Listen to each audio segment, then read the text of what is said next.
Hello all, welcome to Mythologics YouTube channel. ఈరోజు మనం తెలుసుకోబోయే కథ అమ్మకానికి నీడ. మరి ఆలస్యం ఎందుకు, కథలోకి వెళ్ళిపోదామా?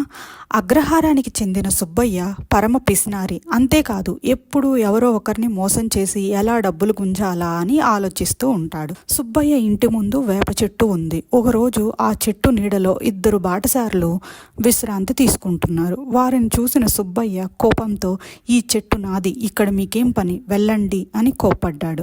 వారికి సుబ్బయ్య మాటలు వింతగా తోచాయి. అయినా గొడవెందుకులే అని మాట్లాడకుండా వెళ్ళిపోయారు. మర్నాడు ఆ ఊరి కుర్రాడు రంగడు వేప చెట్టు నీడన కూర్చున్నాడు. సుబ్బయ్య వచ్చి, ఈ చెట్టు నీడలో కూర్చోవద్దు అన్నాడు. సుబ్బయ్య మాటలకు రంగడు నవ్వుకున్నాడు. సుబ్బయ్య సంగతి తెలిసినవాడు కాబట్టి తగిన పాఠం చెప్పాలనుకున్నాడు. అవును, ఈ చెట్టు నీడ నీకే చెందుతాయి, కానీ ఈ చల్లని నీడలో సేద తీరాలని ఉంది. నీడను నాకు అమ్మితే బదులుగా 100 రూపాయలు ఇస్తాను అన్నాడు రంగడు.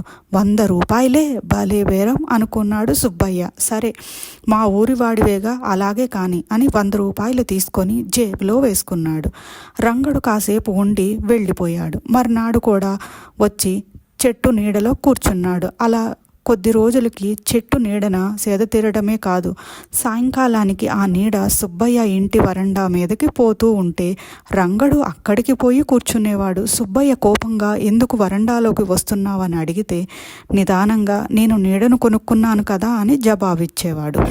ఒకరోజు సుబ్బయ్య కూతుర్ని తమ కోడలుగా చేసుకుంటామంటూ పొరుగురు నుంచి ఒక కుటుంబం వచ్చింది. అక్కడే చెట్టు నీడను కూర్చున్న రంగడు వారితో మాటలు కలిపి భోజనానికి సిద్ధమయ్యాడు. అది గమనించిన సుబ్బయ్య రంగణ్ణి అక్కడి నుంచి పొమ్మన్నాడు. సుబ్బయ్య ఇంటికి వచ్చిన వారు అప్పటి వరకు రంగణ్ణి ఆ ఇంట్లో మనిషి అనుకున్నారు. కానీ రంగడిపై సుబ్బయ్య కోప్పడంతో వారు ఏం జరిగిందని వివరాలు అడిగారు. రంగడు చెట్టు నీడను కొన్న విషయాన్ని వారికి చెప్పేసరికి సుబ్బయ్య సంబంధం వద్దనుకొని వెళ్ళిపోయారు. ఆ విషయం ఊరంతా తెలిసింది. సుబ్బయ్య సిగ్గుపడి గ్రామస్తులకు మొహం చూపించలేక కొన్నాళ్ల పాటు వీధిలోకి రాలేదు. తర్వాత ఆ పిసినారి తన స్వభావాన్ని మార్చుకున్నాడు. Hope you like this story. Thank you.